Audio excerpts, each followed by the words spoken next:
In today's video, I'm going to teach you how to create an employment contract on DocuSign.com, which is a full guide for 2025. Let's dive right in.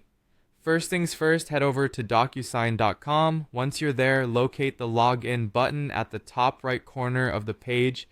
Go ahead and click on that. You'll need to enter your email and password to get started.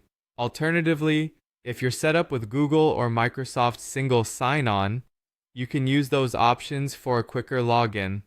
Now that you're successfully logged in, let's start a new document. Right on your home dashboard, you'll see the option to Start Send an Envelope. Click on that. This next step involves selecting Upload to add your employment contract. You can upload files in Word, PDF, or other supported formats. If you don't have a template ready, no worries. You can either upload a standard employment contract draft or take advantage of DocuSign's ready-made templates, which you can easily edit according to your needs. Moving on, it's time to add recipients to your document. In the Add Recipients section, you'll need to fill in the employee's name and email. This is the person who will sign the contract. Also, if the employer or an HR representative needs to sign, be sure to add their details as well. Additionally, assigning a signing order can be helpful if you have multiple signers. Maybe HR signs first, followed by the employee.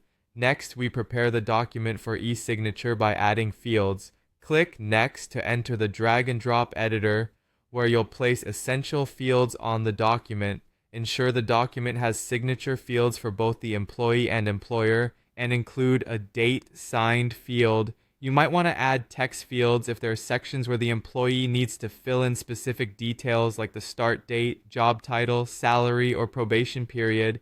It's crucial to review these fields to verify everything is placed correctly. Before you send the contract, let's customize the message to the employee. You have the option to add a personalized touch by setting the email subject to something like employment contract, company name.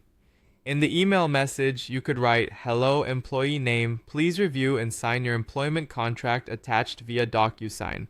Once your message is ready, go ahead and click Send. The employee will then receive an email containing a secure link to the contract. They can simply review the document, sign electronically, and submit it back. After sending, keep an eye on the progress by monitoring the status from your DocuSign dashboard. You can track the envelope status as it moves through stages like sent, viewed, signed, and finally completed. Once everyone has signed, all parties receive a PDF copy of the fully executed contract. The signed contract will be securely stored in DocuSign under Manage Completed, ensuring it's easy to access whenever you need it. And that's how you create an employment contract on DocuSign. Thanks for watching, and I hope this guide was helpful.